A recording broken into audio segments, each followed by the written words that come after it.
Bonjour à tous. Eh bien aujourd'hui je vais vous parler un petit peu de mes derniers essais sur en fait un générateur de bruit électronique que je souhaite utiliser pour un projet, donc un flipper. Donc aujourd'hui je suis parti d'un signal que je veux envelopper dans un signal d'une autre forme plus basse. Voilà, pour donner des effets d'approche, d'éloignement, etc. C'est ce que je voudrais donner comme effet. Voilà, pour ça en fait, je vais utiliser, j'en ai déjà un petit peu parlé sur certains réseaux, je vais utiliser un amplificateur à transconductance. Voilà, transconductance, c'est bien ça. Donc, en fait, j'en ai un qui est, je crois, ancien au niveau technologie, qui s'appelle le CA3080. Donc, voilà comment je vais procéder. En fait, je vais injecter un signal. Bon, pour l'instant, ici, c'est une sinusoïde de 10 kHz environ. Je vais l'injecter dans cet amplificateur. Et cet amplificateur, il a la particularité d'avoir son gain qui est commandé en courant. Voilà, si vous voulez, la sortie ici, en courant, sera égale à la différence entre les deux entrées moins et plus que multiplie un gain qu'on appelle GM, et ce GM est égal au courant que j'envoie dans son entrée de polarisation que multiplie un coefficient propre à cet amplificateur opérationnel. Et donc, mon espoir, c'est de pouvoir amplifier le signal que j'envoie là, par exemple linéairement, pour le faire, pour donner une impression d'approche ou d'éloignement. Voilà. Alors, ici, mon courant, je vais l'injecter par ici. Comment je vais faire? D'abord, je vais aller créer un signal triangulaire, basse fréquence, je crois qu'il est à 200 Hz actuellement, en utilisant un générateur d'ondes, l'AD 9833, qui est capable de fournir des ondes triangulaires, sinusoïdales et rectangulaires. Il peut s'alimenter jusque 5 volts. En 0,5 volts, c'est-à-dire qu'il ne pourra sortir que des signaux supérieurs à 0 volts et bien entendu toujours inférieurs à sa tension d'alimentation. Il est programmable, donc c'est pour cela que j'utilise un MCU. En l'occurrence ici j'utilise un Arduino XIO. Donc c'est très facile à le piloter, hein. Il suffit d'aller donner les fameuses informations ici de synchronisation de données d'horloge, voilà, ici, et puis en utilisant une librairie adéquate, faire un petit code qui va venir demander la forme de l'onde et sa fréquence. Voilà, c'est tout simple. Voilà, donc il y a quand même un petit problème. C'est que les ondes sinusoïdales et triangulaires, eh bien, elles ne sortent qu'en excursion maximale de 0 à 0,6 volts. C'est pour cela que j'ai fait ce petit amplificateur. Donc en fait ici j'ai utilisé un ampli opérationnel LT1006. C'est un ampli opérationnel simple alimentation. Donc il est alimenté en 0,5 volts, hein, tout comme le MCU et l'AD 9833. Voilà, et puis j'ai essayé de lui faire un gain à peu près 10, hein, en utilisant le montage classique amplificateur non inverseur. Donc là ici j'ai un gain qui est un peu supérieur, à 10. Donc il faudra faire attention que quand donc le signal que j'injecte ici, ben, ne pas venir l'écréter sur la sortie. Hein. Donc ce sera un point important à regarder. Et donc ensuite ce signal, je viens m'arranger pour le transformer en courant. Comment je le transforme en courant? Donc là, imaginez que ici, donc c'est une dent de scie, hein, pas une dent de scie, un triangle. C'est une dent de scie, donc la forme est entre, je pense, entre 0 et 4 volts 6, ici. 0, 4 volts 6, 0, 4 volts 6. Voilà. Pour envoyer le courant de polarisation qui va me permettre de faire mon gain, eh bien, ça sera cette tension, 4 volts 6 moins les 0,6 volts du transistor, divisé ici par la résistance subsistante de l'ensemble de ces deux-là. Voilà, et puis je l'envoie là. Alors, le gain sera un gain sous la forme d'un courant. J'ai donné son équation tout à l'heure. Et donc ce gain en courant, il va falloir le transformer en tension. C'est pour ça qu'ici, j'ai bouclé sur une résistance de 1,5 kg. Mon ampli OTA eh bien, est alimenté en plus 12, moins 12. Ici, il faut savoir que l'entrée de polarisation, en fait, si on décortique ce composant, eh bien, on va voir qu'elle se constitue d'une jonction PN, qui est reliée au moins 12 volts.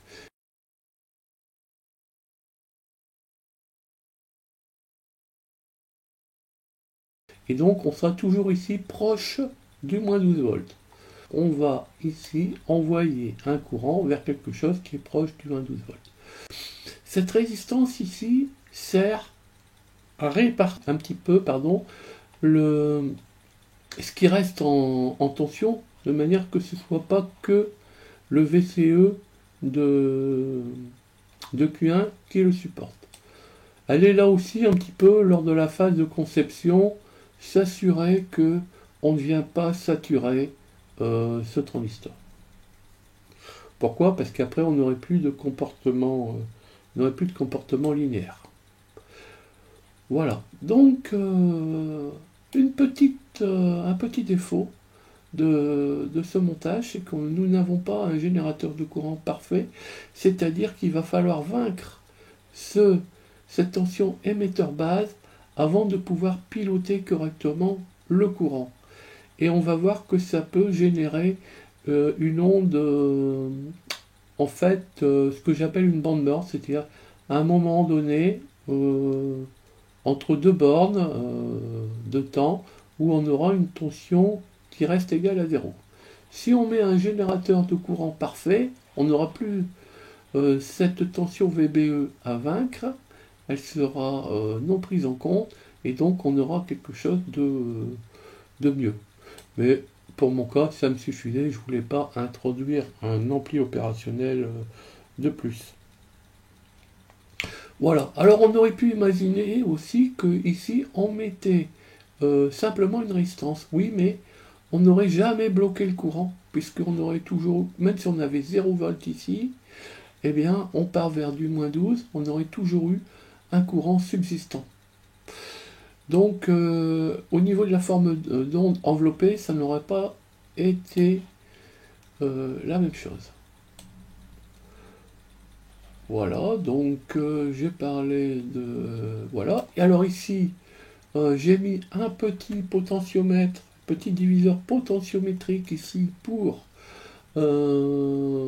pouvoir adapter le signal, hein, parce qu'on a des entrées très sensibles, il faut un signal assez faible. Ici, j'ai mis le condensateur, pourquoi? Pour ne pas envoyer la composante continue et n'envoyer que la composante alternative. Voilà. Et puis j'ai équilibré les deux entrées à la masse. Voilà ce que ça donne. Et bien maintenant, nous allons passer à la pratique et nous allons voir comment tout ça réagit.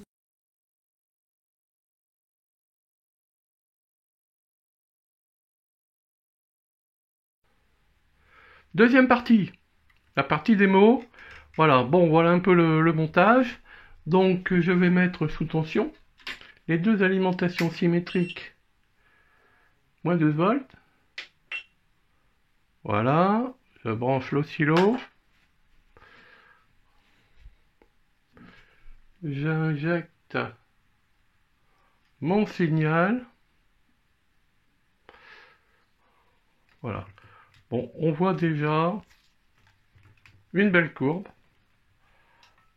On va la voir de plus près après. Voilà, le montage. Le montage, il est ici. Donc ici, j'ai le fameux MCU Arduino XIO qui vient piloter donc l'AD 9833 qui est monté ici en position verticale. En fait, ça a cette gueule-là. Voilà, c'est une plaquette sur laquelle il y a le fameux AD 9833. Et ici, on a les différentes pinoches pour les signaux. Donc vous voyez, c'est un tout petit truc, de rien du tout. Je pense que c'est bien utile de l'avoir dans son labo. Alors voilà, on n'a pas... Ici, j'ai le fameux amplificateur LT1006 avec son potentiomètre de gain et ses résistances. Ici, j'ai un potentiomètre. Voilà, c'est par ici en fait que j'injecte mon signal à moduler. J'injecte ici et je règle son niveau avant de l'envoyer via un condensateur sur le fameux OTA, pardon, qui est ici, le CA 3080. Voilà, le signal, je l'envoie là-dessus. Par contre, ici, le signal triangulaire, je vais le récupérer pour l'envoyer sur l'émetteur de ce transistor PNP. Comme sa base est à 0 volts, eh bien le courant qui va sortir sur le collecteur dépendra de la résistance équivalente ici, donc la résistance plus la résistance variable plus la résistance fixe. Voilà, et puis je l'envoie là-bas vers la résistance de 10K, de 1K5 ici, sur l'entrée BIAS. Et voilà, donc c'est comme ça que je vais piloter mon système. Alors, ça nous donne... Alors, tout d'abord, on va faire quelques réglages. Bon, là, c'est réglé, hein, mais... Donc, je vais aller voir le signal d'entrée, qui est ici.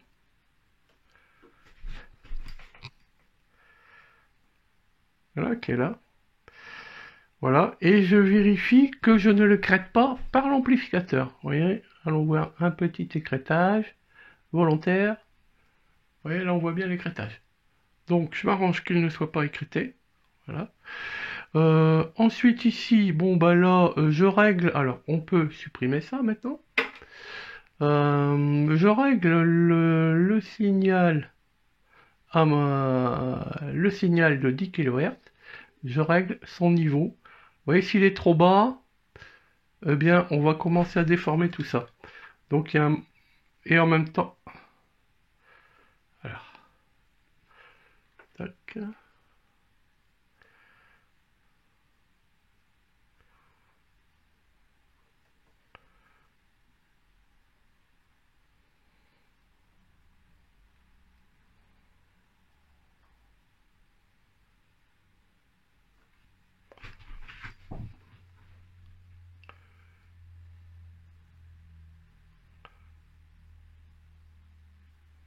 Voilà. Donc ouais, vous voyez là-dessus, il faut les vérifier en fait ici qu'on ne déforme pas trop la sinusoïde. On la déformera toujours un peu malgré tout, hein. Voilà. Et ici maintenant, je règle mon courant. Je vais régler mon courant par la résistance d'émetteur de Q1 et on va voir qu'on vient jouer sur le gain. Alors là, j'ai diminué le gain de manière très faible.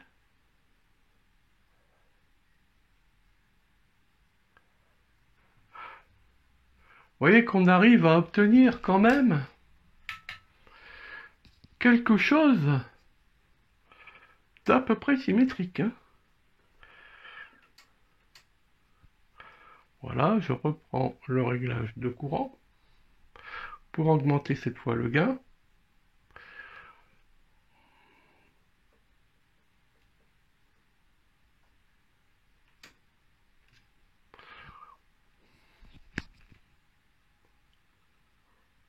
Voilà, donc vous voyez on peut quand même obtenir quelque chose de pas mal. Alors, je parlais tout à l'heure d'une bande morte. La bande morte, c'est ça là. Là.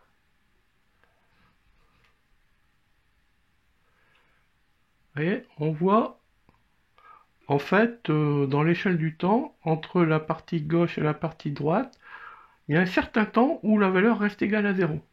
Ça, c'est lié au générateur de courant qui n'est pas un générateur de courant parfait.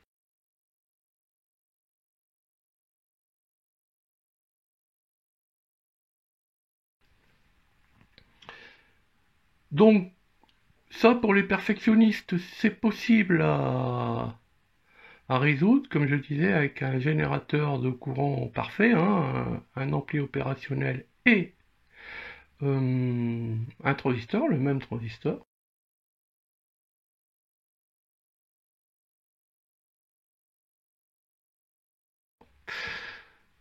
Mais bon, ici, nous sommes dans un générateur de bruit, on n'est pas dans un amplificateur ici, hein.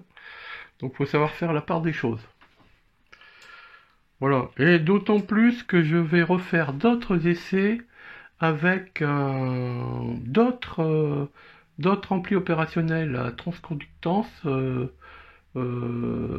qui sont plus récents et qui sont des amplis dans un boîtier double. Donc voilà, je pourrais faire plus de choses, je vais plutôt m'attarder sur cela. Voilà, et puis je travaillerai aussi avec des composants qui s'appellent des LCR, hein, qui sont en fait euh, un système qui permet, en injectant un courant à l'entrée, avec un isolement galvanique, avoir une résistance qui varie en fonction de ce courant à l'arrière. Donc on comprend bien qu'avec un système tension-courant, on pourra faire varier une résistance et donc un gain dans par exemple un montage à ampli opérationnel. Donc ça sera une solution aussi intéressante. Je ne sais pas si elle va avoir des vitesses de variation suffisantes, bien que je ne cherche pas non plus des choses très rapides, mais c'est des choses qui sont de l'ordre de la centaine d'hertz, inférieur à 1 kHz en tout cas. Nous verrons, c'est les essais qui nous le diront. Voilà, voilà, ben, n'hésitez pas si vous avez des questions, je mettrai tout ce qu'il faut dans la description pour que vous puissiez reproduire ce montage chez vous. Vous aurez même le code, hein, qui est en fait très simple. Voilà. Le Arduino XIAO est très facile à coder. C'est pareil que pour coder une carte Arduino Nano ou des choses comme ça. Voilà, voilà. Eh bien, écoutez, merci beaucoup et à bientôt sur d'autres vidéos.